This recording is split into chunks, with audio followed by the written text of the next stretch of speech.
Boa noite, pessoal. Segunda reunião da nossa Liga de Cardiologia da Criança e do Adolescente. É um prazer tê-las, como sempre.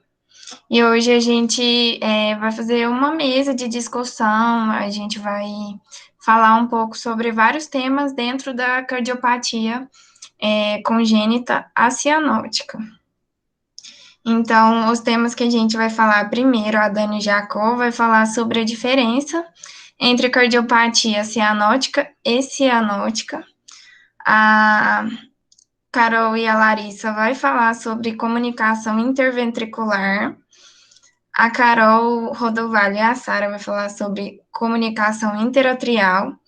Gabi Zompano e Paulo vai falar sobre persistência do canal arterial. E eu e a Daiane vamos falar sobre coarctação de aorta. Então, Dani, você pode começar quando você tiver à vontade. Você consegue colocar aí para apresentar? Consigo, sim. Tá bom. Vou apresentar aqui.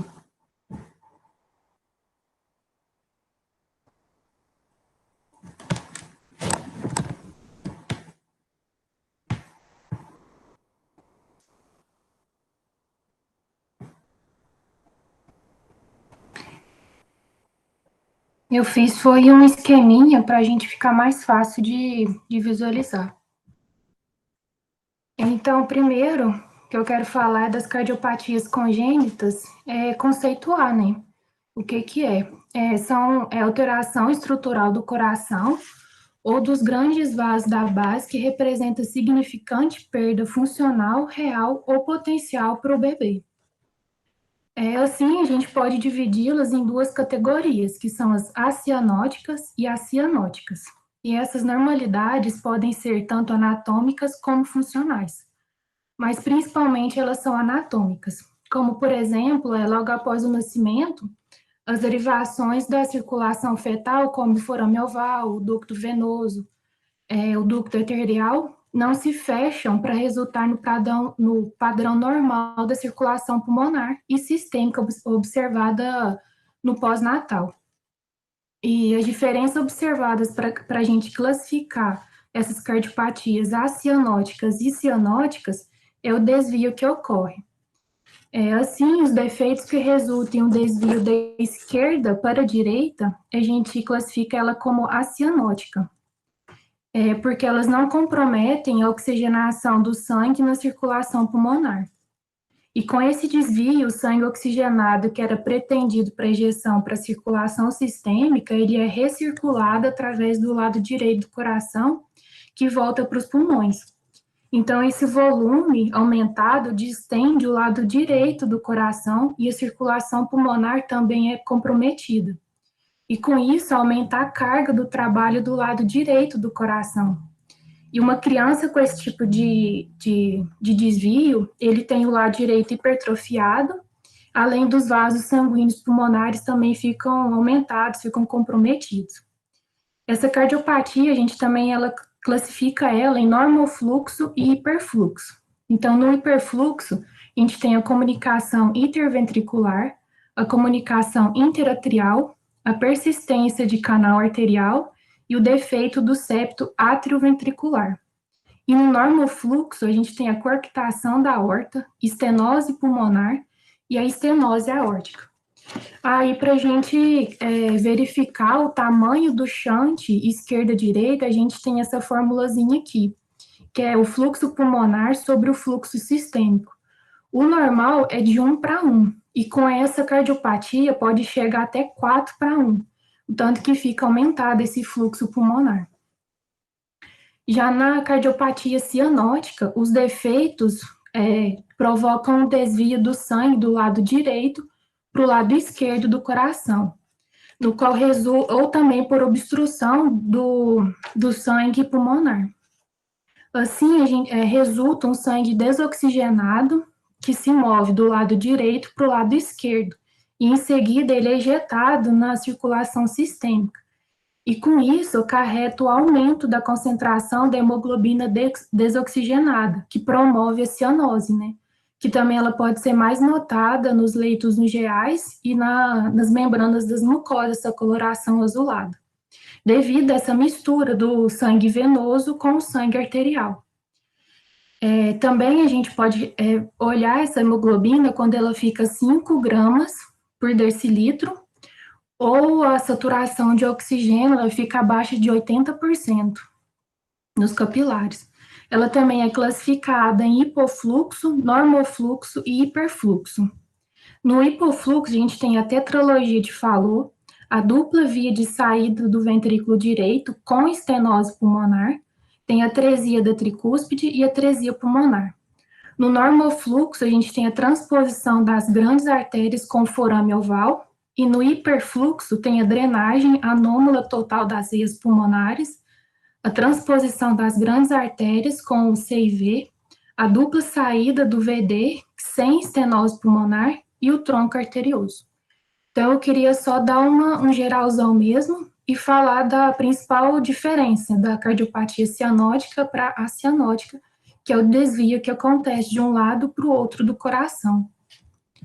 Então, eu acho que agora vocês vão abordar mais sobre as doenças, né? Vocês têm alguma dúvida? Eu acho que eu falei um pouco rápido demais. Não, foi ótimo. Alguém tem alguma dúvida, gente?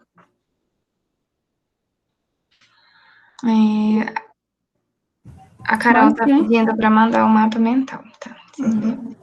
Então, gente, a próxima seria a Carol e a Larissa para falar sobre a CIV, que é a comunicação interventricular, mas a Carol Castilho ainda está chegando de viagem e vai demorar um pouquinho, então a gente vai passar para a Carol Rodovalho e para a Sara, para falar para a gente sobre CIA, comunicação interatrial.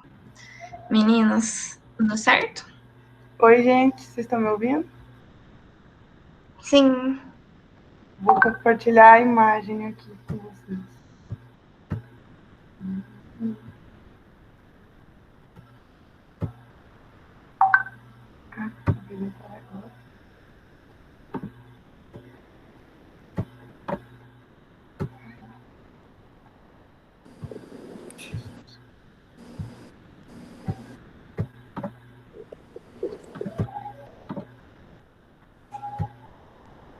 Espera aí, gente. Gente, aproveitando para falar que a doutora Marcela Castro está assistindo a nossa aula. Ela é cardiopediatra, ela mora no Rio de Janeiro, está assistindo hoje a aula com a gente. No finalzinho, ela conversa um pouco com a gente, tá bom? Tá. Vocês estão vendo a minha tela, gente? Foi, aqui foi. Sim. Foi. A gente vai falar sobre comunicação... Pode colocar no modo apresentação, tá? A gente vai falar um pouquinho sobre... a comunicação interatrial. A que a Carol e a Larissa vai falar é a comunicação interventricular. Ela é uma das primeiras cardiopatias congênitas mais frequentes entre as cardiopatias congênitas. A comunicação interatrial é a segunda. A comunicação interatrial, ela... Carol, peraí, não tá indo. Tenta... Não foi o modo apresentação. Não foi? Não, tenta habilitar a edição e depois coloca no modo apresentação.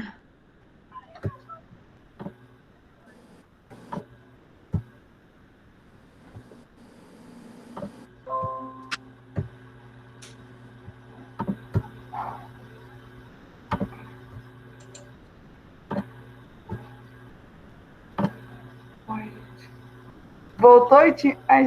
Agora caiu tudo. Caiu tudo. Tem que colocar de novo para apresentar. Foi. Pera, foi. Abriu, aí agora você coloca lá em cima, assim, apresentar, habilitar a edição. Agora você coloca no modo apresentar. Ih, agora saiu de novo. Uai, não tô entendendo. Vamos falar sem o slide, então? Então, bora. Não, abre lá, tava bonitinho. Vamos tentar mais uma vez. Gente, Quer que eu vou falando vai tentando, Carol? Tá. Tá, então a gente vai falar sobre a comunicação interatrial. É um tipo de cardiopatia congênita, né? Como a Daniela falou bem, elas são divididas atualmente em cianóticas e acianóticas, e hiperfluxo e hipofluxo. Hoje em dia a gente utiliza mais hiperfluxo e hipofluxo.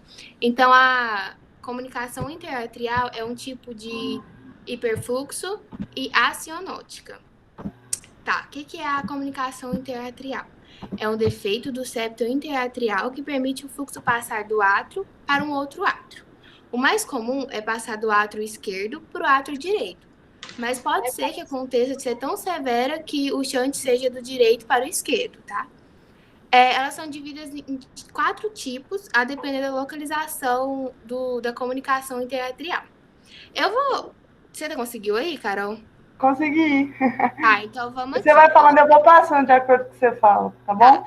A gente trouxe uma imagem para vocês. Ó, o ósseo segundo é esse do meio aqui que a gente elucidou. O ósseo primo, ele tá ao lado, é um antero-inferior ligado também à fossa oval. A gente tem o ósseo de seio venoso superior e inferior, que tá ligado muito à veia cava, superior e inferior, né? E o ósseo do seio coronário é o tipo mais raro que a gente tem. Dentre a epidemiologia, o que a gente pode falar? A prevalência da comunicação interatrial é de 0,53 por 1.000 nascidos vivos. É uma frequência de 8,67 entre os defeitos cardíacos congênitos que a gente conhece, né? Existe um predomínio do sexo feminino de 2:1 e é uma cardiopatia muito comum na fase adulta, dentre as cardiopatias que a gente tem. A fisiopatologia. Ocorre o desvio do sangue do átrio esquerdo para o átrio direito, e isso se deve à maior capacidade da distensão da parede do átrio direito e da menor resistência vascular pulmonar. Esse shunt no lactente ele é diferente do da criança e é diferente no do adulto. Com o volume aumentado nas cavidades direitas, há a dilatação do átrio dos ventrículos direitos e da artéria pulmonar, e um prolongamento do esvaziamento do ventrículo direito, denotado clinicamente pelo desdobramento fixo da segunda bulha, que é o atraso do fechamento da válvula pulmonar. E isso aqui, gente, é muito importante, porque esse sopro que a gente escuta, principalmente no foco, eu já estou adiantando um pouco, principalmente no foco pulmonar, ele é um sopro amplo e fixo. Ou seja, é uma característica muito importante quando a gente está fazendo o exame físico, a gente, ao escutar um sopro amplo e fixo, e pensar nesse tipo de cardiopatia. Se não houver correção da CIA, o paciente pode desenvolver em idade adulta uma insuficiência cardíaca, uma arritmia e até uma hipertensão pulmonar. E assim, essa idade adulta, a gente tem que falar que é a partir da 4ª década de vida, a partir de 40 anos. Bom, sinais e sintomas. A maioria dos pacientes, eles são assintomáticos. Podem ser que a mãe relate uma fadiga ao esforço, principalmente quando o paciente está amamentando. A mãe fala, meu filho, ele vai amamentar, ele tem que parar entre uma amamentação e outra. São amamentações curtas, né? Então, a mãe pode dizer isso, né, que seria uma fadiga aos esforços. Relata também uma dispneia, a palpitação, e a palpitação, obviamente, é na fase mais de criança para adulto, né? Pode ter infecções respiratórias recorrentes, um déficit ponderal, aquela criança que não ganha peso adequadamente, e aí o médico tem que desconfiar de uma deficiência, né, de uma comunicação interatrial também.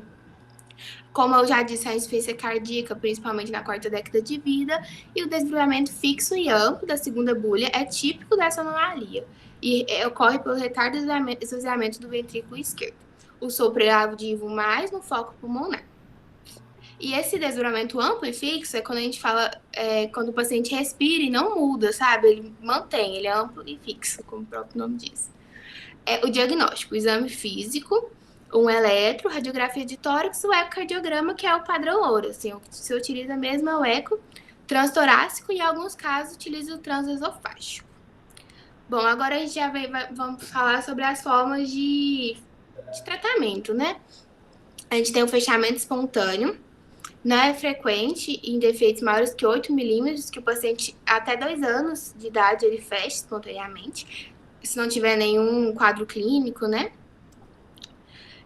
Quando a gente indica o fechamento, há uma cirurgia eletiva em pacientes sintomáticos maior de 1 ano de idade. Então, a gente espera até 1 ano, faz esse acompanhamento clínico, né, desse paciente e marca essa cirurgia. Por quê? Ele vai ter um benefício muito grande, vai evitar o aumento do tamanho do átrio direito e do ventrículo esquerdo, que isso pode causar complicações futuras, né? Uma indicação ideal para o fechamento é uma criança assintomática de 2 a 4 anos. Para o tipo de seio venoso, a cirurgia pode postergar-se até os 4 a 5 anos. Uma criança sintomática na infância, uma insuficiência cardíaca, hipertensão pulmonar severa, 8 a 10% dos casos evoluem para isso e indicação de fechamento precoce, né?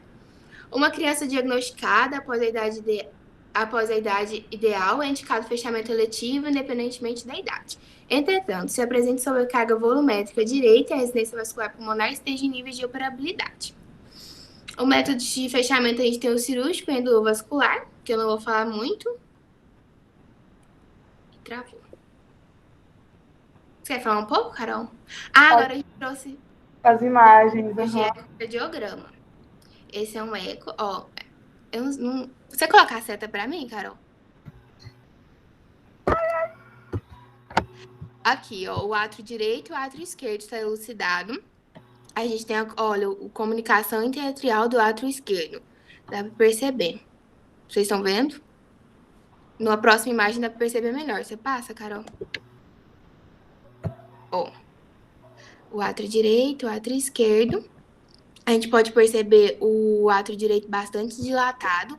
A área normal é até 18 centímetros cúbicos, tá bem aumentado. Esse. E agora o próximo. Ai, passei demais. O próximo dá para perceber a comunicação interatrial do átrio direito e do átrio esquerdo.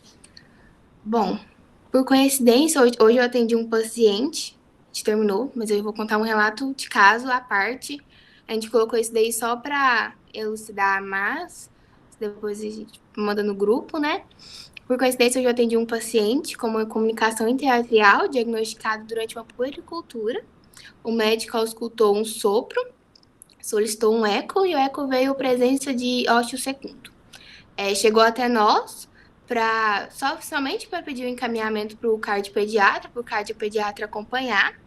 Era um paciente de 3 meses de idade, né? Então, muito provavelmente o cardio vai só acompanhar, não tinha nenhuma repercussão, não tinha nenhum sinal, nenhum sintoma, a mãe não tinha queixa nenhuma. Só foi um achado no exame físico desse médico, ele encontrou isso, pediu o eco, e o eco veio com isso, né? E é isso. Alguém tem alguma dúvida?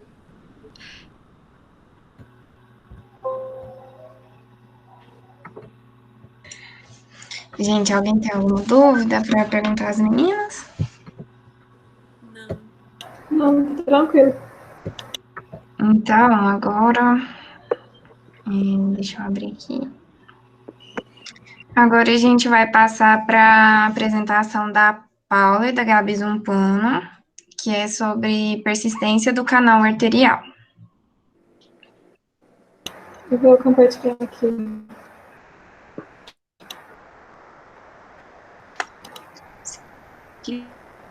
Não, mas pode ir aí, né? Que aí você vai começar, fica mais fácil. Tá. Deu certo, né? Deu.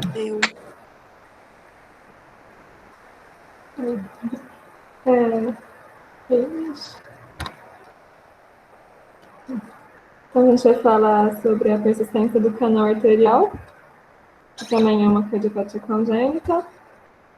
Então, para começar a explicar um pouquinho onde que está, né, esse canal arterial, que dá para ver aqui na imagem, que é o canal que comunica o tronco da artéria, da tronco pulmonar, né, da artéria pulmonar com a aorta descendente.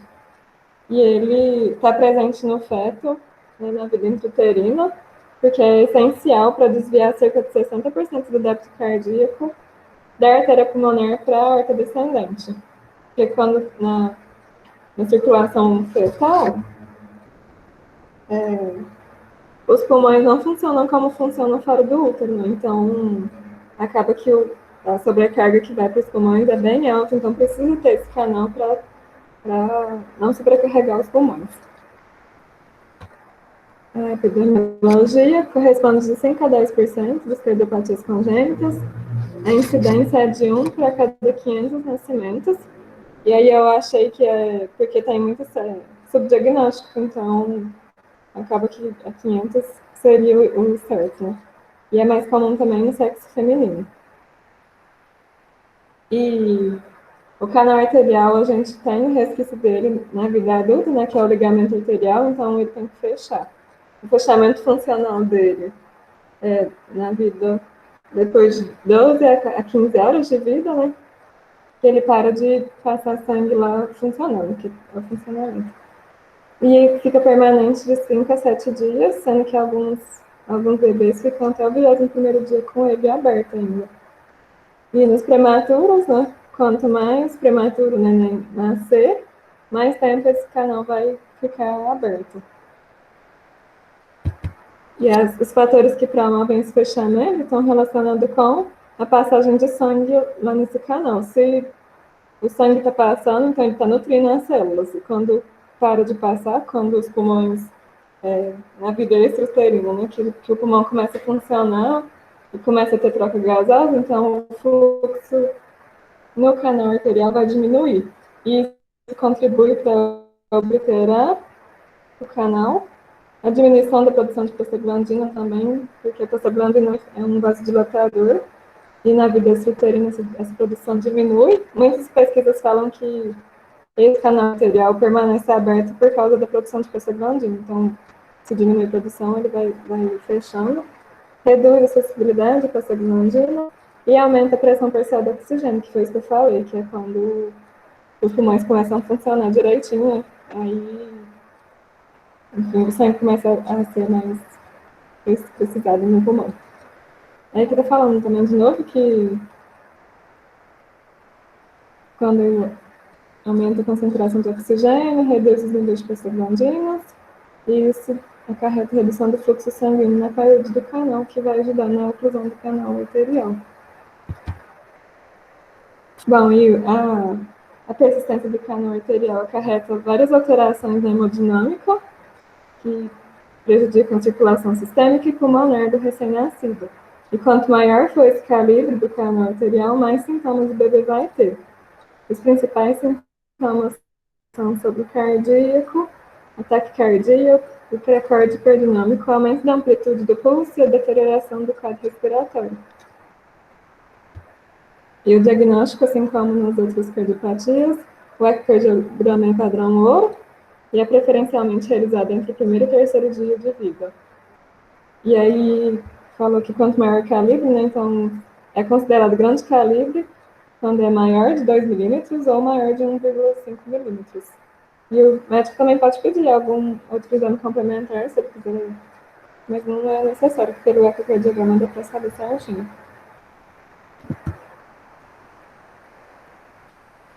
Acho que eu pode falar. Bom, aí, em relação aqui ao tratamento, existem 3 tipos diferentes, que é o tratamento de suporte, o tratamento farmacológico e o tratamento cirúrgico. O primeiro que a gente tem que fazer é o tratamento de suporte, né? Que é disponibilizar um ambiente neutro e manutenção de saturação alvo de oxigênio.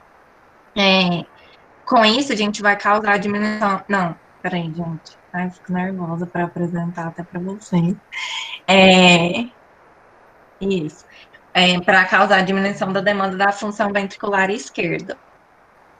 A gente tem que fazer também a restrição hídrica, que é o que? Mantém em torno de 80% da necessidade basal. E também a gente tem que manter o sódio entre 135 e 145 miligramas por decilitro. Aí, pode passar para mim, Paulo? O outro tipo de tratamento é o tratamento farmacológico. Nesse tratamento, antes era muito usada a indometacina, que eles são, na verdade, inibidores da ciclooxigenase. E aí, hoje em dia, o mais usado é o ibuprofeno. Hoje ela é a droga de escolha, né? Porque ela tem uma eficácia muito comparada à indometacina e os efeitos colaterais são muito menores. É recomendada usar na idade gestacional de 34 semanas ou idade cronológica de 14 dias de vida. Se o recém-nascido for prematuro extremo, há relatos de uso acima de 14 dias de vida, que é o que a Paulinha estava falando, né? Quando é prematuro, acaba que é mais complicado com eles. A dose é de 10 miligramas por quilo, é uma dose de ataque, seguida por mais 2 doses, uma de 5 miligramas por quilo e a outra, de novo, de 5 miligramas por quilo, depois de 24 horas. Então, são 3 doses no caso, né? E aí, depois, tem também a utilização do paracetamol, que ele é usado com presença de situações que contraindicam o uso do ibuprofeno e quando não há resposta ao ibuprofeno. Só que isso é meio controverso, pelo que eu estava lendo, é meio controverso, né? Porque se o ibuprofeno é o melhor, enfim. Mas também é usado e a dose oral e endovenosa é 15 miligramas por quilo dose, de 6 em 6 horas por 3 dias. Aí o outro tratamento que a gente tem é o cirúrgico, né? Ele é indicado quando tem repercussão hemodinâmica que não responde ao tratamento farmacológico até 2 ciclos, ou quando o tratamento farmacológico está contraindicado.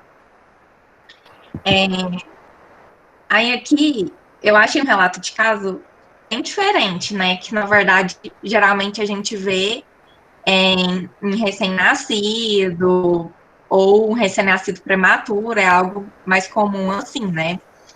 Só que essa paciente, ela tem 42 anos, foi um relato de caso publicado, né, que eu peguei, depois nas referências até tá aí, e eu achei bem interessante. Eu vou ler para vocês, só para vocês, ou vocês vão lendo aí? Eu vou lendo e vocês vão acompanhando? Gente, agora eu tô percebendo que é estranho conversar sozinha aqui, não ter o feedback. Acho que pode ler aqui. Pode ser, Gabi. Eu vou ler, então. Agora eu tô mais à vontade. Paciente de 42 anos, sexo feminino, foi admitida no ambulatório no ambulatório de aorta da nossa instituição, com queixa de dispneia progressiva e ortopneia. O exame físico revelou a presença de um sopro contínuo em maquinaria ao longo da borda external esquerda. Encaminhada ao ecocardiograma bidimensional, constataram-se a presença da persistência do canal arterial e aumento do diâmetro arterial pulmonar. As funções ventriculares estavam preservadas, a tomografia computadorizada confirmou os achados ecocardiográficos e a presença de calcificação ao redor do canal arterial. Por ter apresentado reação alérgica ao contraste iodado, a investigação prosseguiu com a utilização de ressonância nuclear magnética, evidenciando canal arterial pérvio com 5 milímetros de diâmetro, artéria pulmonar com 32 milímetros de diâmetro e sinais sugestivos de hipertensão pulmonar. O ultrassom com Doppler das artérias femorais revelou diâmetro arterial pequeno, incompatível com a introdução de endoprótese autoexpansível por via femoral. Dessa forma, optou-se por um acesso transabdominal. Após a obtenção de termo de consentimento informado, a paciente foi submetida a anestesia geral, intubação orotraqueal e monitorização invasiva habitual. A incisão oblíqua sobre a fossa ilíaca esquerda, com 7 centímetros de extensão, permitiu o acesso à bifurcação das artérias ilíacas. A paciente foi heparinizada e confeccionou-se uma sutura em bolsa, na bifurcação das artérias ilíacas. Um catéter guia foi posicionado por punção através da artéria axilar esquerda para identificação radioscópica da artéria subclave esquerda. A seguir, com auxílio radioscópico, um fio guia foi posicionado na aorta descendente, sobre o qual foi locado um catéter de pigtail. Não sei falar. Pelo pigtail foi posicionado um fio guia extra-chifre e retirou-se o catéter pigtail. Sobre o guia extra-chifre foi avançada e liberada uma endoprótese autoexpansível de 34 milímetros por 90 milímetros, sem revestimento da primeira gaiola, com oclusão do canal arterial e sem oclusão da artéria subclave esquerda. A evolução pós-operatória cursou sem intercorrências. O ecocardiograma de controle revelou a oclusão do canal arterial com a ausência de fluxo e sem vazamentos através da endoprótese. A paciente recebeu alta no 3º dia de pós-operatório. O segmento ambulatorial revelou a melhora expressiva da sintomatologia e a ausência do sulco, bem como a não utilização de nenhuma medicação. Após um ano, o controle pós-operatório realizado por meio de radiografia e ecocardiograma revelou boa coaptação da endoprótese, ausência de fluxo no canal arterial e regressão dos sinais de hipertensão pulmonar. Enfim, ele é bem grandinho, né? Mas eu achei bem interessante porque é um caso de uma mulher de 42 anos. Aí eu poderia só contar ele aqui, mas eu quis mostrar a resolução dele inteiro para a gente ver que deu certo, por mais que ela não estivesse nada bem, né? Deu certo no final e eu achei bem legal. Enfim, é isso, gente. Alguém tem alguma dúvida? Vou voltar.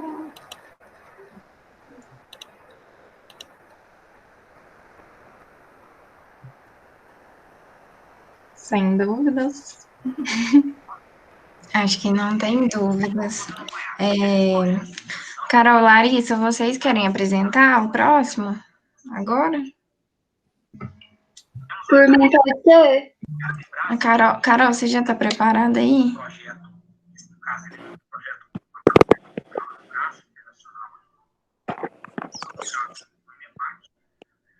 Acho que a Carol ainda não está preparada, não. Eu e a Daiane vamos apresentar nosso que é sobre coarctação de aorta. Então.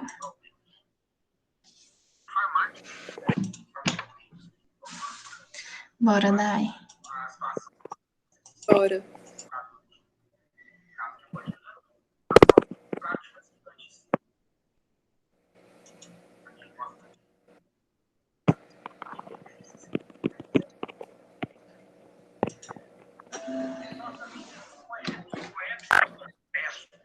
Bom, gente, então, tá dando para ver minha tela? Eu acho que... Deu, tá certo. Tá sim, amiga. Parece que tá meio travando. Não, acho que foi. Então, gente, hoje eu e a Daiane vamos falar sobre coarctação de aorta, que é uma cardiopatia congênita acianótica também. Então, primeiro, para começar, eu acho legal a gente relembrar um pouquinho da anatomia do arco aórtico.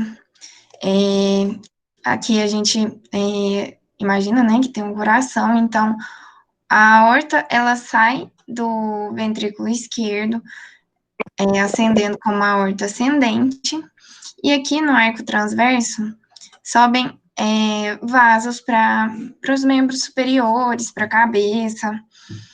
O primeiro vaso que sai aqui é o tronco braquicefálico, que ele subdivide em subclávia direita e carótida comum direita. Também tem a carótida comum esquerda e a subclávia esquerda. E depois ele descende como a aorta descendente, depois vai para a aorta abdominal e depois subdivide como as artérias ilíacas, né? Então, o que é coarctação de aorta?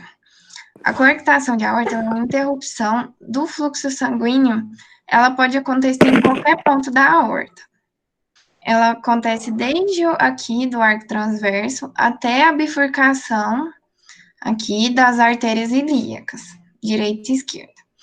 Mas em 98% dos casos, essa coarctação, ela ocorre logo depois da emergência da artéria subclávia esquerda, que é essa daqui. Justamente aqui é onde, na circulação fetal, a gente tem o ducto arterial. Então, aqui é onde é a situação mais comum de haver coarctação de aorta. Então, voltando aqui de novo para a definição, a coarctação de aorta, ela é uma patologia e ela pode ser uma lesão isolada ou associada a algumas outras anomalias no bebê. Como, por exemplo, a mais comum de estar as duas juntas é a válvula aórtica bicúspide, que aqui a gente pode ver, né? Aqui a gente tem a válvula aórtica, que é do ventrículo esquerdo para a artéria aorta. Normalmente, ela é uma válvula que tem 3 válvulas.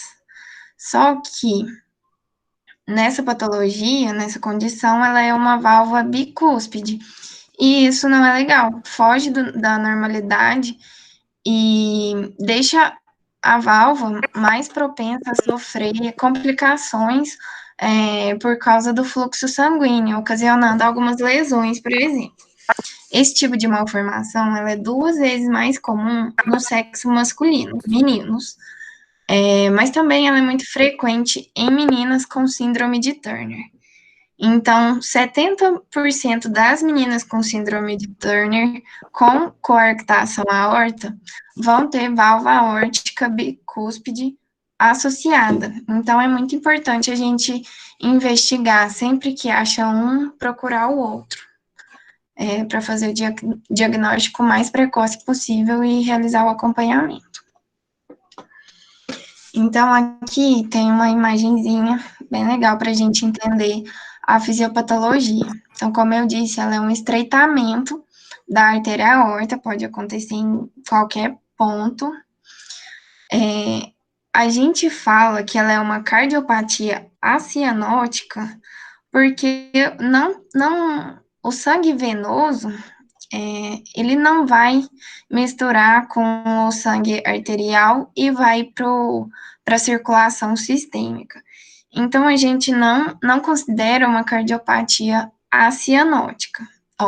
Não considera cianótica, e sim acianótica, porque o sangue venoso não passa para o sangue arterial e vai para a circulação sistêmica, é dividido.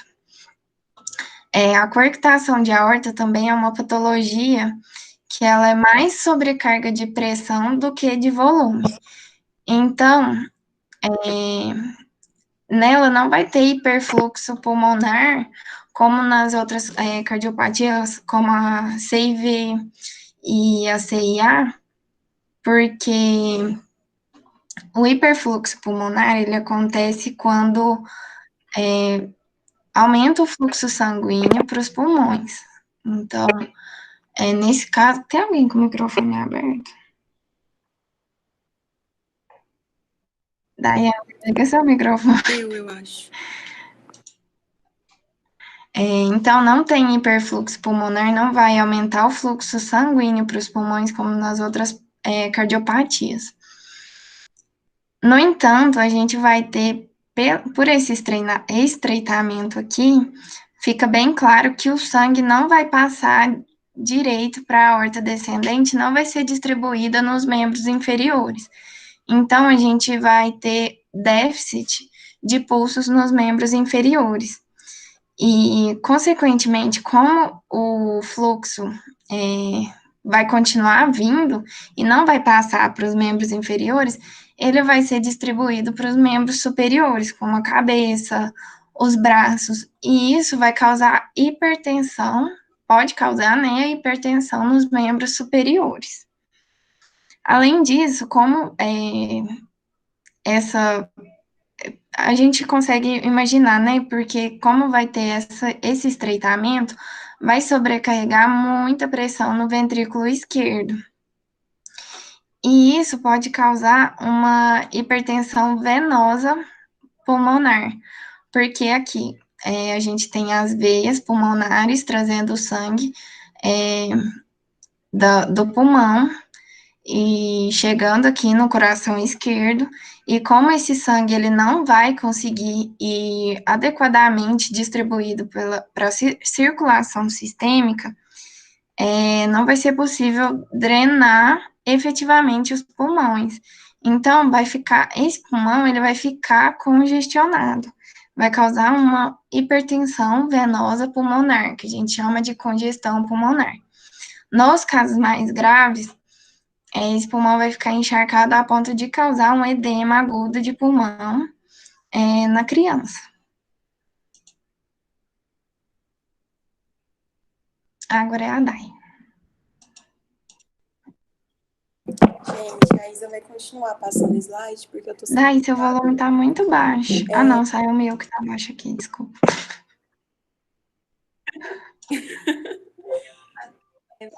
A primeira coisa que eu vou falar são as manifestações clínicas no recém-nascido, porque tem uma diferença no recém-nascido para criança, para maior, que eu vou falar um pouquinho mais na frente. Então, a gente pode encontrar um desconforto respiratório, que ele é progressivo, logo nas primeiras horas de vida. Os pulsos podem estar tanto diminuídos quanto ausentes, principalmente no membro inferior. Ele pode estar com a perfusão periférica diminuída, com aumento da frequência cardíaca, com a pressão baixa, com a hepatomegalia. E na ausculta, a gente pode encontrar uma hiperfonese da segunda bulha, associada a um ritmo de galope. O diagnóstico, ele pode ser feito por uma série de exames. O primeiro, o mais simples, o que é feito mais rapidamente, né, o eletro, e ele pode demonstrar uma hipertrofia de ventrículo quanto um desvio do eixo para a direita. Já o raio-x, ele pode demonstrar para a gente uma cardiomegalia, um aumento da área cardíaca, né, e uma congestão pulmonar.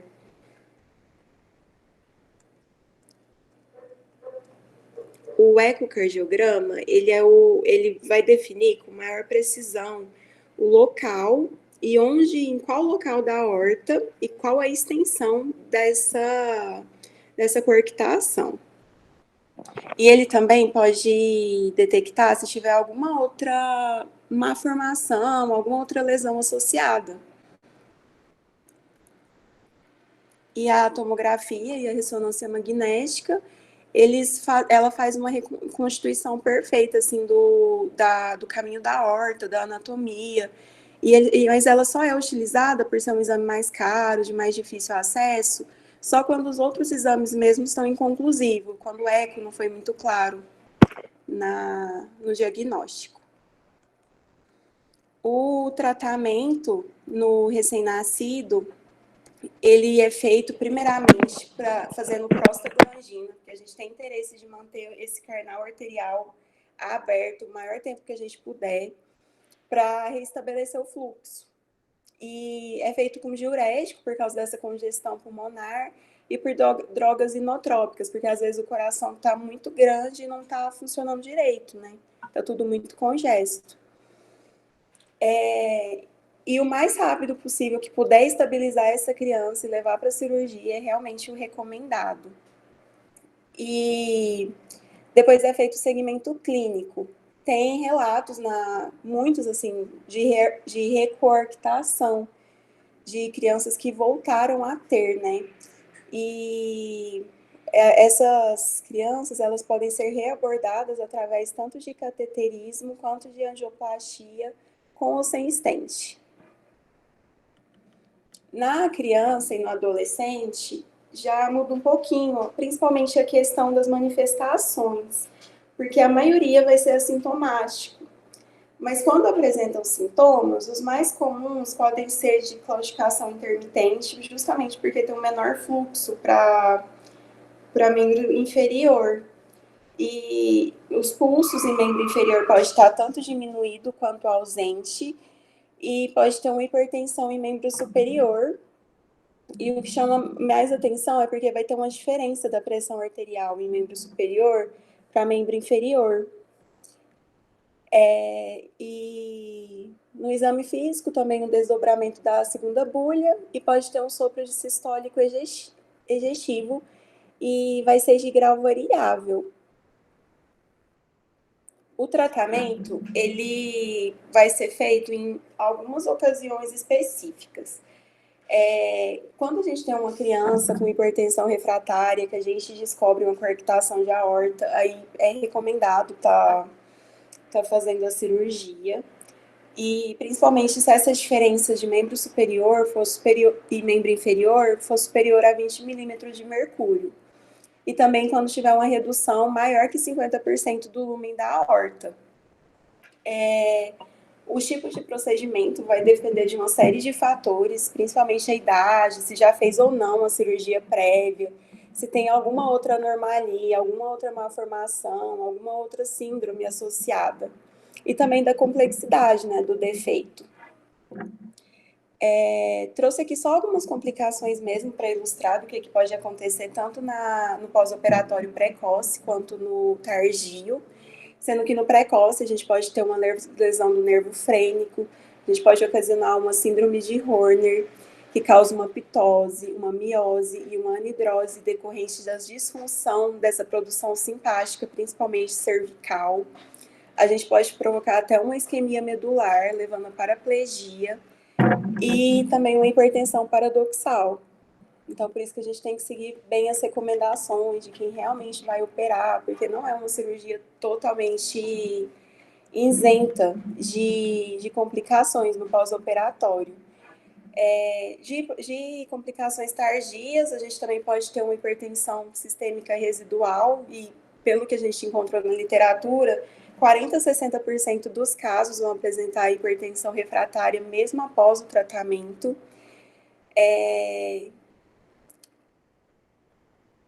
A recoarctação ela é mais encontrada nos que são operados menorzinhos, principalmente abaixo de 1 ano de idade, sendo que nos 3 primeiros meses são os que acontecem mais casos de recoarctação mesmo. E também pode ocorrer mais para frente uma complicação tardia, no caso, um aneurisma no local que ocorreu a cirurgia, onde foi feita a reconstituição. E é isso.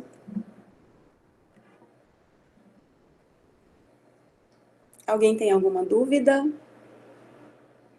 Alguém para interagir comigo? Tudo ok, Daiane. Sem dúvida, Thay. Obrigada. Gente, Carol Castilho, Laricinha, tudo pronto? Tudo. Então, quando vocês Pronto, tiverem à vontade, pode começar. A Larissa vai projetar para a gente.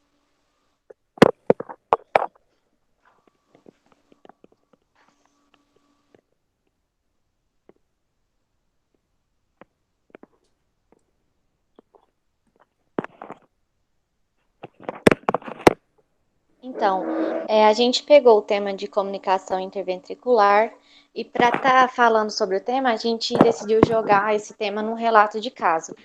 Então, a gente vai falar do relato de caso, passar a lista de problemas e a Larissa vai fazer o fechamento para a gente.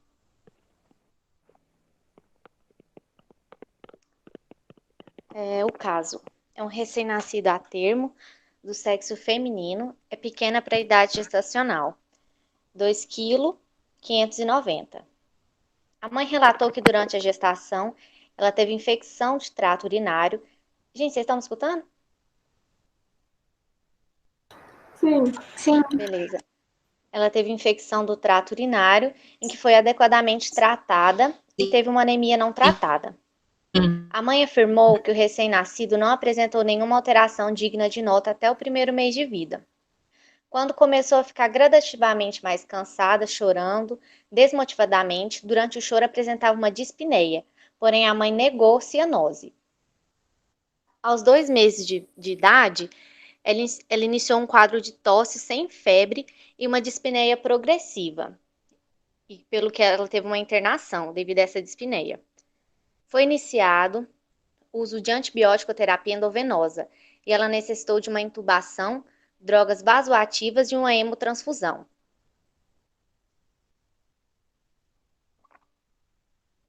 Exame físico. Ela apresentava um ritmo cardíaco regular, com um sopro sistólico 3 cruz em 6. Radiografia de tórax. Apresentava uma cardiomegalia com uma dilatação de átrio e ventrículo direito com congestão pulmonar. A eco apresentava as seguintes alterações: uma dificuldade em visibilizar a drenagem venosa pulmonar, uma dilatação importante de átrio direito e moderada de ventrículo direito, de 6 a 4 milímetros de septo interatrial, comunicação interventricular muscular apical de 4,4 milímetros, válvula pulmonar espessada com abertura reduzida e seio coronariano de dilatação importante. No Doppler, um gradiente transvalvar máximo de 52 milímetros de mercúrio, refluxo valvar tricúspide discreto e um shunt interatrial e interventricular esquerda-direita. Durante os 20 dias de internação, a paciente apresentou diversas complicações hemodinâmicas e septicemia.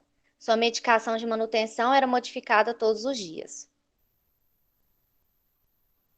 A lista de problemas dessa paciente: o baixo peso, chorosa, dispneia progressiva, tosse sem febre, o sopro sistólico, a radiografia de tórax, os problemas apresentados no ecocardiograma e no Doppler.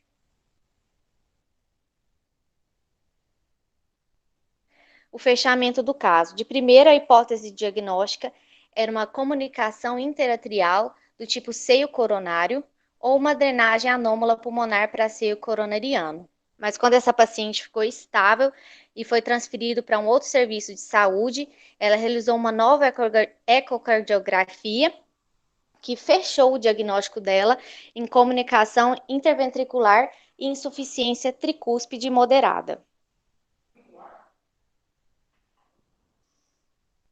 A Larissa agora vai continuar o caso para a gente.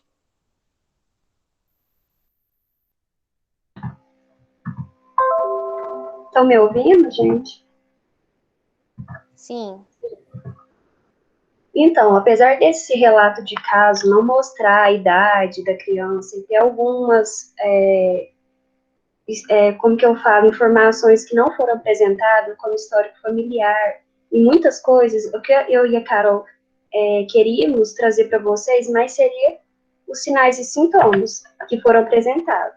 Que no caso, que é uma criança com uma comunicação interventricular pode apresentar, que é uma dispneia, pneumonia de repetição, tosse, sudorese, cansaço nas mamadas ou após exercício ou durante exercício, tonturas ou desmaios, edema, baixo peso ponderal, desenvolvimento inadequado, o sopro, a cardiomegalia também, que foi apresentada pela criança, o sopro também, respiração rápida. A comunicação interventricular, gente, ela é causada, ela é uma cardiopatia, né, congênita acianótica, como as meninas já falaram, e ela tem a causa genética, uma síndrome genética que causa excesso ou falta de partes nos cromossomos. Eu trouxe aqui um vídeo para mostrar para vocês como que fica a ausculta de um coração de uma criança que tem comunicação interventricular.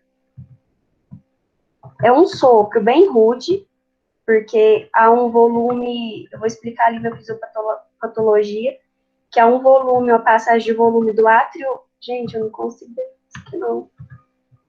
Peraí, é uma passagem de um volume muito grande do lado. Seleciona tudo e aperta Ctrl C. Tá.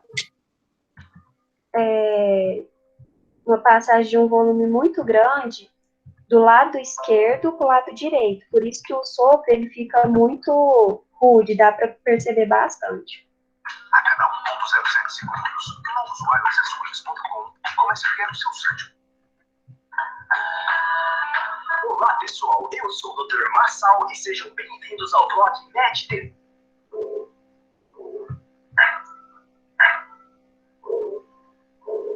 Tá dando para vocês ouvirem? Sim. Sim.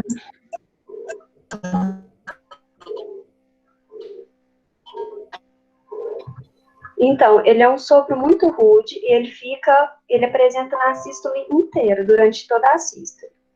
Então, voltando aqui, eu só trouxe algumas imagens que mostram, né,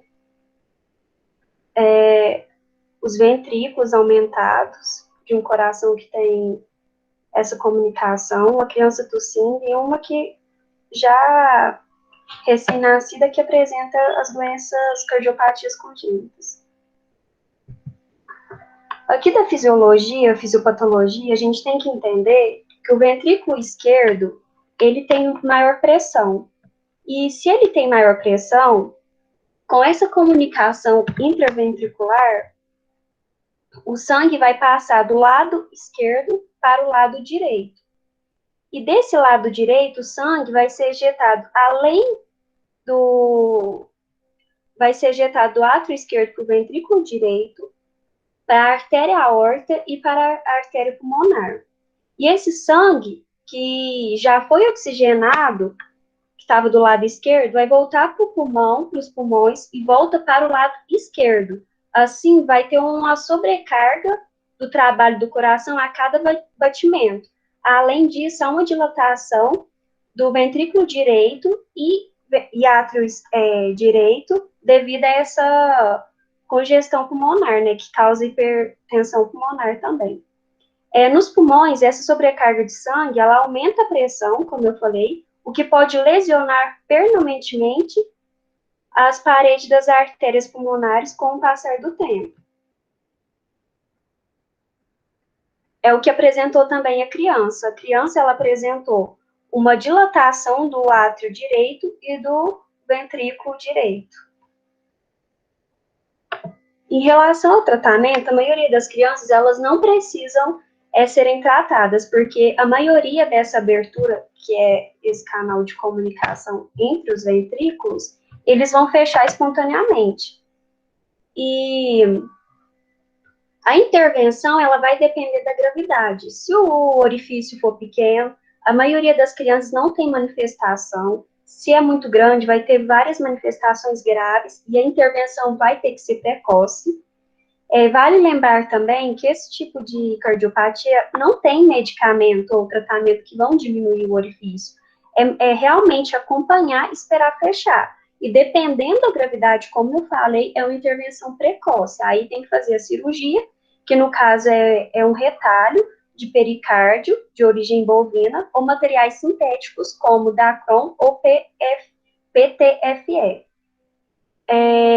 O que deve ser tratado mesmo é insuficiência cardíaca e a hipertensão pulmonar, causada por esse refluxo de sangue que vai sair do átrio esquerdo, vai para o ventrículo direito e vai voltar para o pulmão, e nesse ciclo vai ter uma insuficiência cardíaca, uma hipertensão pulmonar, que vai causar muita complicação para a criança, como foi descrito no caso, a dispneia, a tosse, a sudorese e alterações do ecocardiograma, né, que foi apresentada as dilatações dos ventrículos direito e esquerdo. Então, a gente que trouxe, assim, mais rápido, mas para vocês realmente, para vocês verem como que a criança vai chegar, quais sintomas e o que a gente precisa fazer, que realmente, na maioria das vezes, é acompanhar. E é isso, gente. Muito obrigada. Alguma dúvida? Gente? Não, foi muito bom.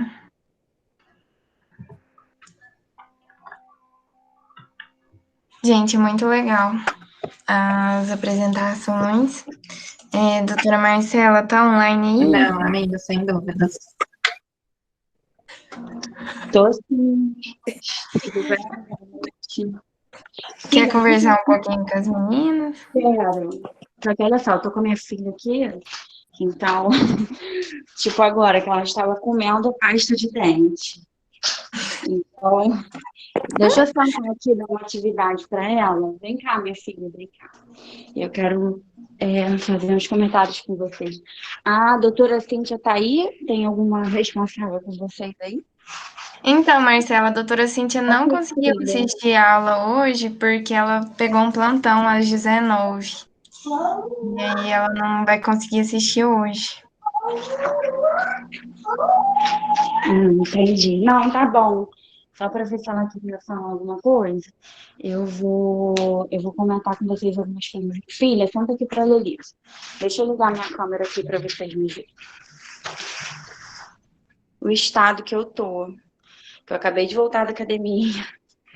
E é assim que a gente fica, mãe na correria, tá? Mas então, vamos lá. Eu vi todas as apresentações de vocês, consegui escutar tudo. Foram muito boas as apresentações. Na verdade, eu fiquei com vontade de comentar cada uma, mas eu não consegui, fiquei com receio de interromper vocês também, tá? O que eu queria que vocês... Filha, vai ali, Livinho, vai, Livinho. O que eu acho importante de vocês entenderem... Então, ó, dá oi para as meninas, filha. Oiê! Oi, lindeza. Ah, não, gente. Vamos ver se eu consigo falar. Então, eu acho que é muito importante vocês estarem treinando essas apresentações quando vocês estiverem na residência, isso vai ajudar muito vocês. Eu acho que ao longo do tempo que vocês começarem a ver mais e estudar mais sobre cardiopatia congênita, vocês vão começar a assimilar e as coisas vão ficar mais fáceis e menos engessadas, né? Primeira coisa, quando a gente fala de cardiopatias congênitas, da divisão, a gente tem essa questão da divisão de cianóticas e acianóticas, né? As cianóticas é quando tem mistura de sangue arterial e venoso, e as acianóticas quando isso não acontece. E dentro dessa divisão, a gente tem outra divisão que é de hiperfluxo e hipofluxo, né? Hiperfluxo quando por algum motivo vai sangue além da conta para dentro do pulmão, e o pulmão fica sobrecarregado, e hipofluxo quando esse sangue deixa de chegar na quantidade que deveria. Quando a gente entende essa classificação, que uma independe da outra, a gente consegue visualizar melhor, que cada paciente que a gente pegar, a gente tem que fazer essa identificação. Filha, troca com a mamãe. Pega esse aqui, ó. Não pode comer pasta, Cacá. Ela cismou com a pasta, que quer comer a pasta e tá difícil. Enfim. E quando a gente fala das cardiopatias com shunt, né? Shunt é sempre que tem um desvio de fluxo, né? Na maioria das vezes, esse fluxo vai desviar de onde? Do lado esquerdo para o lado direito, porque o lado esquerdo tem maior pressão. Então, sempre que a gente fala de lesões de shunt, toda a repercussão da CIA, da CIV, do canal arterial, a repercussão ela vai depender do tamanho da lesão, tá? Se tem um buraco maior para passar sangue, vai passar mais sangue. E aí o buraco que está recebendo lá do coração, que vai receber esse sangue, ele vai se sobrecarregar e vai depender do resto do paciente, se é uma lesão isolada, se o paciente tem outras lesões associadas ou não, tá? Então, era isso que eu queria pontuar. E a CIV, o finalzinho, eu não consegui ouvir com tanta clareza, porque minha neném tá doente, tá resfriadinha, né? Então, eu tava aqui, ela chorou um pouquinho, mas enfim. O que eu acho importante vocês entenderem é o seguinte: vocês conseguem entender por que que na CIA o barulho do sopro é menor do que o barulho do sopro da CIV? Não sei se vocês têm que começar a linkar essas coisas assim, né? O átrio é uma cavidade de pressão menor do que o ventrículo, né? Então, os átrios têm menos pressão do que o ventrículo. Quanto é mais ou menos a pressão em cada átrio? A pressão do átrio direito é mais ou menos a pressão da veia cava, uma pressão venosa, em torno de 5 milímetros de mercúrio. Pressão do átrio esquerdo reflete a pressão pulmonar, pode variar de 5 a 10 milímetros de mercúrio também, tá?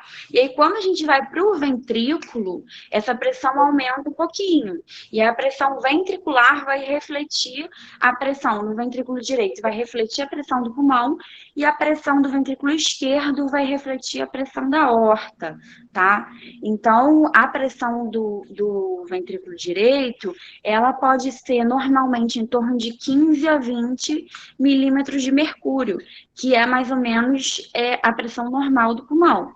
E a pressão do lado esquerdo qual é a pressão do ventrículo esquerdo? A gente tem a pressão sistólica e a pressão diastólica, né, que reflete a nossa pressão arterial. Então, quando eu falo que minha pressão arterial é 12/8, eu sei que o meu ventrículo esquerdo ele está trabalhando com uma pressão sistólica, uma pressão para tirar o sangue do meu coração, de 120, e uma pressão diastólica, uma pressão de relaxamento de 80. Né? Eu vou até falar isso com vocês, Isa, quando a gente for falar de ciclo cardíaco. A gente tem que entender como funciona a pressão coração. Quando eu sei nas minhas 4 cavidades o quanto de pressão que tem, eu vou entender na minha cabeça, se eu tiver um buraquinho em cada lugar, de onde para onde o sangue vai passar. Oi? Alguém falou alguma coisa aí? Não, acho que não. Ah, tá. Outra coisa que é um conceito importante é o seguinte: quando a gente tem uma comunicação interatrial, qual é o lado do coração que vai crescer? Comunicação interatrial. Eu vou começar falando isso, direito, do átrio esquerdo para o direito, e aí eu vou ter um crescimento do lado direito do coração, né? Esse crescimento, ele é mais lento do que o da CIV, porque a gente sabe que o átrio tem menos pressão que o ventrículo, então a repercussão demora, nem sempre a gente vai conseguir escutar um sopro na CIA, tá? Se a lesão for muito pequenininha, às vezes a gente não escuta, e às vezes o achado da ACIA é um achado durante uma avaliação cardiológica de um ecocardiograma, tá? E quando eu tenho a CIV, quando eu tenho uma comunicação do lado direito no ventrículo para o lado esquerdo, desculpa, do esquerdo para o direito, qual é a cavidade que cresce na CIV? Alguém sabe? Pergunta de novo, professora. Qual é a cavidade que cresce quando a gente tem a comunicação interventricular? Qual lado do coração que vai aumentar? O direito também. Isso é uma questão que até médico erra. Não é o lado direito que vai crescer primeiro, tá? Primeiro, que assim, a CIV e a CIA, a gente tem vários tipos, dependendo da localização do septo, tá? Na CIV a gente tem as perimembranosas, que são bem pertinho da aorta. Eu gosto de explicar isso, gente, mostrando figura, né? Mas aqui não deu. Enfim, que são as mais comuns. Cerca de 80% das CIVs são essas perimembranosas. E aí, é um buraquinho que está bem pertinho ali da aorta. E aí, quando o sangue sai do ventrículo esquerdo para o direito, ele não fica no ventrículo direito. Ele passa direto, ele entra direto na artéria pulmonar. Então, vai muito sangue para o pulmão. E aí, vai muito sangue para o pulmão. E o sangue do pulmão vai para onde? O sangue do pulmão volta do pulmão pelas veias pulmonares para o átrio esquerdo. Então, o que vai crescer na CIV primeiro?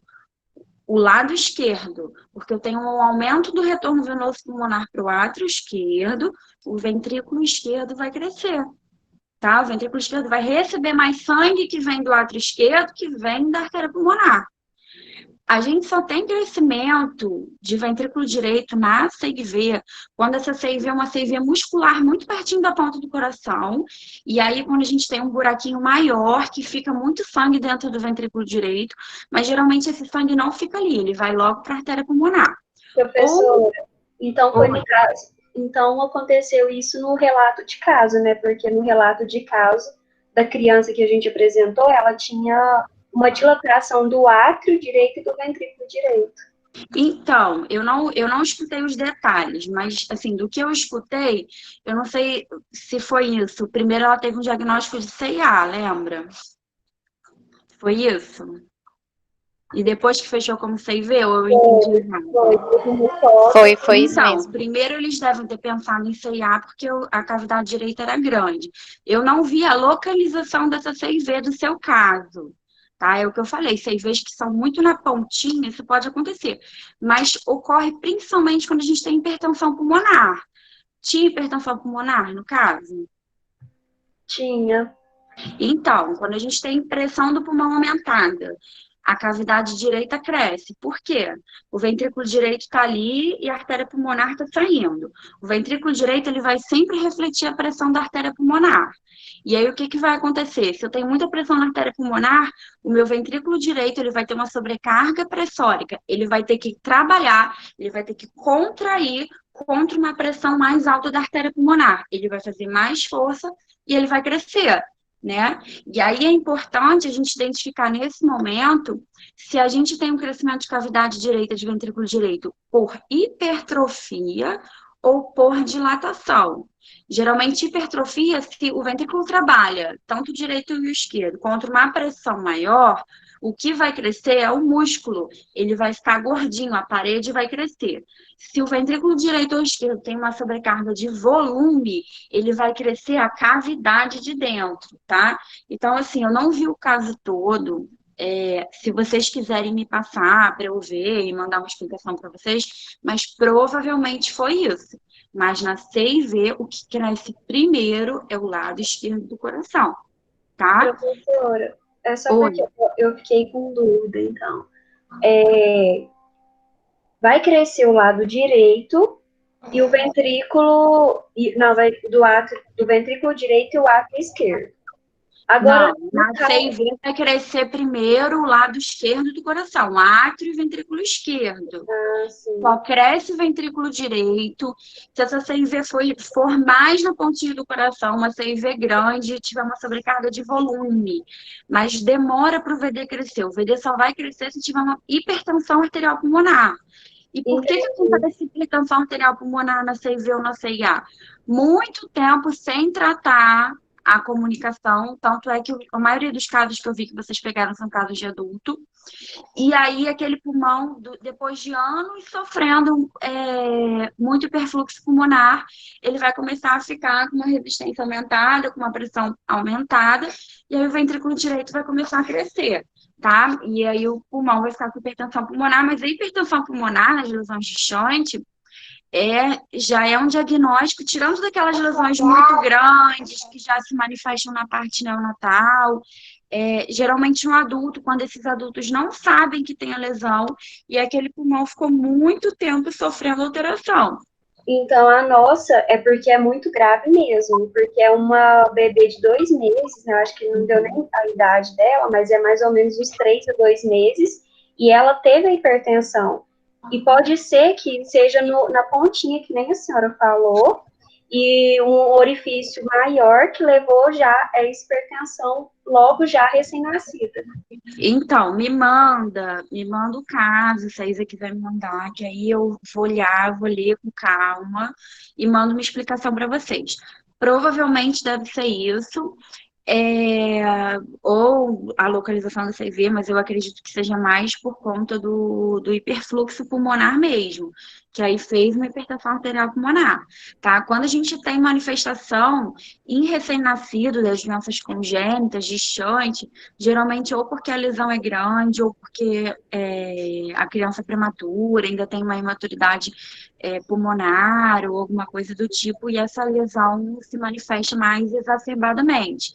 É igual a coartação da aorta, quem falou de coartação.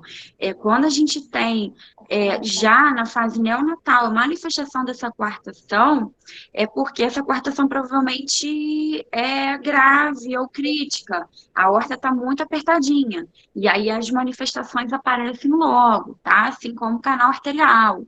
Bebês prematuros não toleram muito canal arterial amplo, e a maioria dos bebês prematuros tem canal arterial patente, tá? Na persistência do canal arterial, o que vai crescer? Qual lado do coração? Vamos pensar. Canal arterial.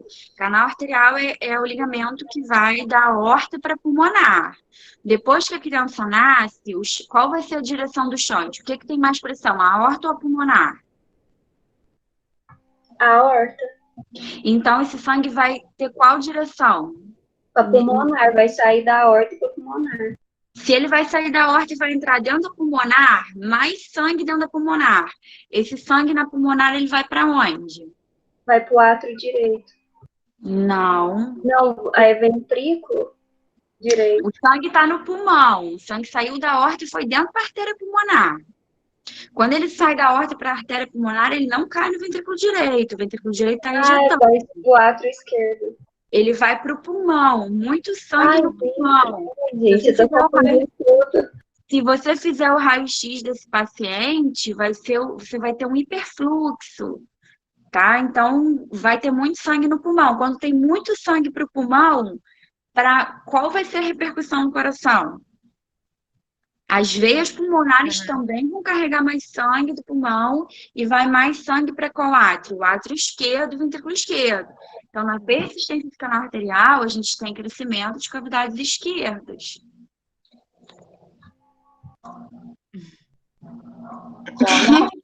Oiê! Oi? Vocês entenderam isso? Entendi. Vem aqui com a mamãe no meu colo, vem aqui no meu colo. Então, é isso, assim, esse entendimento que eu acho importante de vocês terem, porque aí, independente da cardiopatia que vocês pegarem, vocês vão ver o que vocês têm que ver no doente. Vocês têm que ver se o doente é cianótico ou não, vocês têm que ver se o doente tem hiperfluxo pulmonar ou não. E aí, é com isso que vocês vão embasar o tratamento de vocês. Porque vocês já sabem que quando tem cianose, o que vocês vão ter que fazer? Quando tem muito fluxo no pulmão, qual o tipo de tratamento, que fármacos que eu vou usar para esse paciente?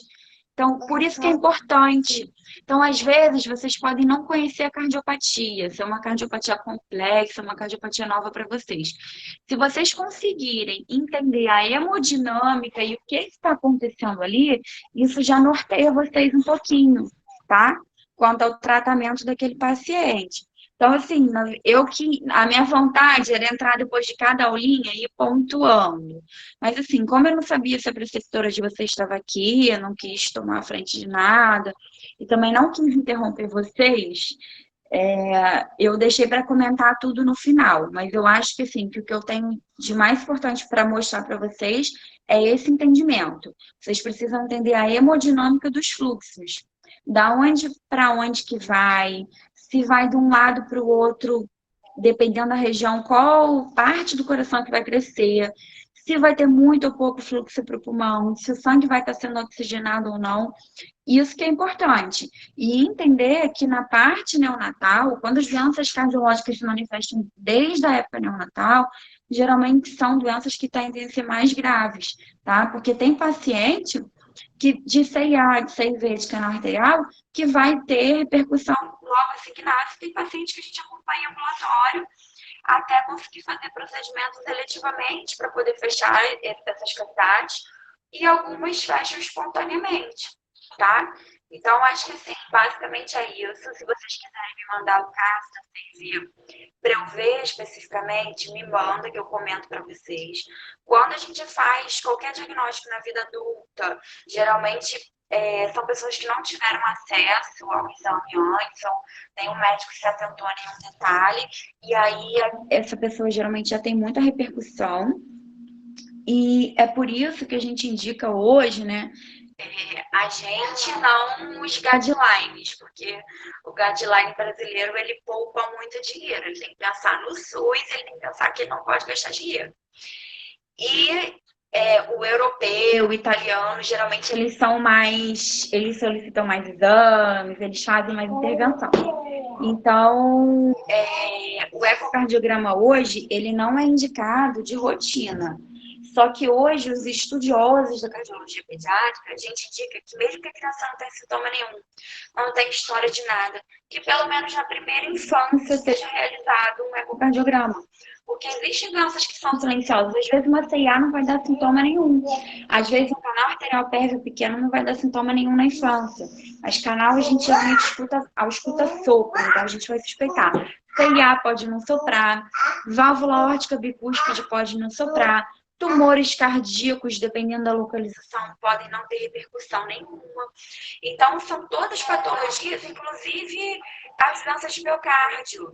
A cardiomiopatia hipertrófica não obstrutiva, que está associada muito à morte súbita, a criança vai fazer atividade física e passa mal. Então, são doenças que, se a gente não fizer o eco, a gente não identifica, tá? Então, é isso, meninas. Vocês têm alguma dúvida? Marcela. Vem cá com a mamãe. Oi. Em congestão direita, no caso de um bebê, ele também sentiria falta de ar do normal, igual de um adulto? Então, congestão direita. O que a gente tem quando a gente pensa em congestão direita? Qual é a causa dessa congestão direita? é uma congestão direita. Geralmente, em adulto, quando a gente fala em congestão direita, o mais comum é a gente ver uma congestão que vem de rede venosa, que congestiona a via venosa toda, e vem uma cava congestionada, ou por um problema hepático, ou por um problema de circulação venosa, e a gente tem um retorno venoso aumentado, que vai fazer uma congestão volumétrica de cavidade direita. É uma das causas principais no adulto, tá? E aí a gente tem dispneia, etc, etc. Na criança, geralmente, não é tão comum. Na criança, geralmente, a gente tem sobrecarga direita quando a gente tem CA, quando a gente tem hipertensão arterial pulmonar, que aí a gente tem uma hipertrofia ventricular direita.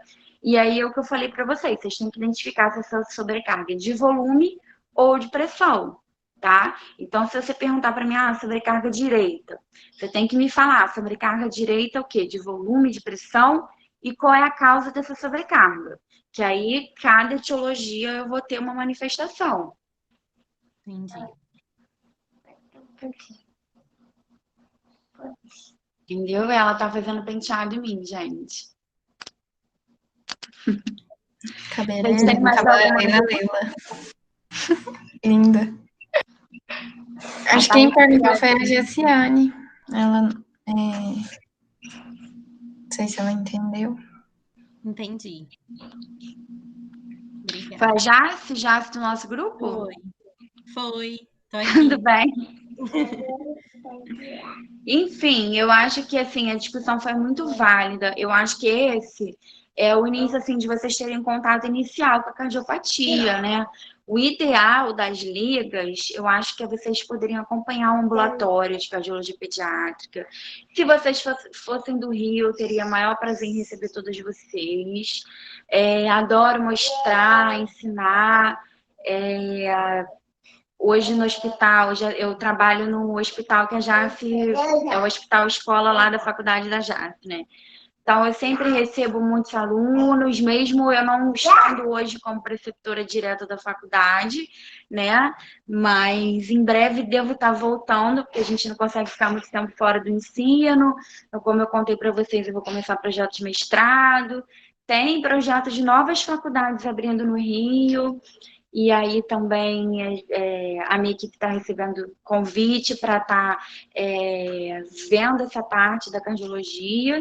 Então, assim, acaba que eu não fico fora dessa parte de ensino, né? Então, assim, se alguma de vocês, não sei se alguém é do Rio, mas se algum dia vocês estiverem por aqui, tá, e quiserem acompanhar um ambulatório, verem um pouquinho de eco, quando a gente olha no eco, a gente consegue entender melhor a hemodinâmica.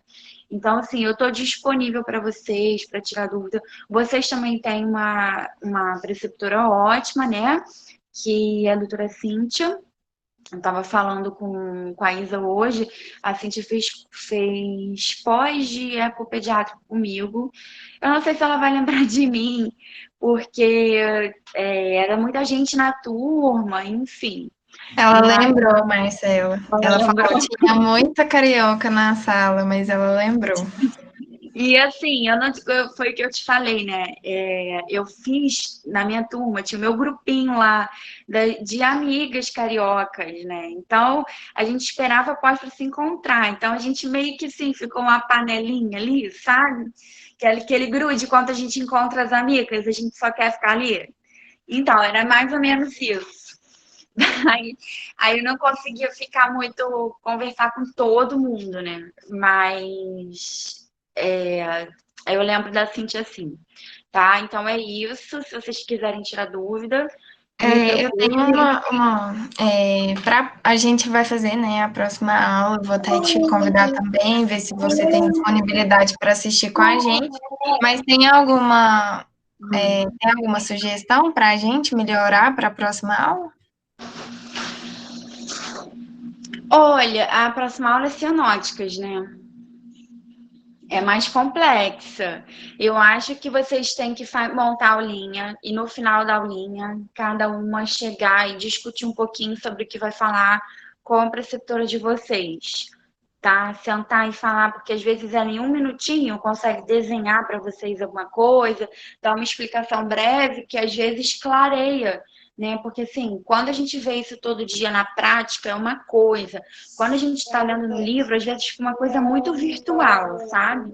Então, eu acho que isso pode ajudar. Cada uma monta a aula. Eu não consegui ver o slide de todo mundo. Eu consegui só no final que apareceu para mim. Então, as 2 últimas apresentações eu vi os slides. Mas prestei atenção em todo mundo que falou. Foi muito bom, vocês colocaram tudo certinho. Mas montem. E chega individualmente, pergunta se a Cíntia tem 2 minutinhos, mostra mais ou menos o que vocês vão apresentar, o que vocês entenderam daquilo, e ela em 5 minutinhos vai passar um pouquinho para vocês. Eu acho que isso pode ajudar. Não sei se eu vou conseguir acompanhar todas, porque igual, por exemplo, amanhã que eu vou dar aulinha para vocês, eu combinei, minha mãe vai ficar aqui com a Clara, né? Porque, assim, entrar e falar rapidinho, eu até consigo com a Clara aqui. Mas sentar e dar aula, assim, eu não consigo. Aí amanhã eu tenho que, quando eu participo de uma aula, eu tenho que ver alguém para ficar com ela, tá? Então, eu não sei se eu vou conseguir estar presente todas as vezes. E também, assim, quando a staff de vocês estiver presente, ela que vai falar aqui, né? Mas sempre que possível, eu vou estar assim, tá bom?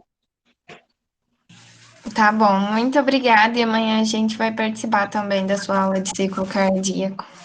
Vai ser um prazer receber vocês. Certinho. Gente, então é isso. Tem que tirar o print, Carol?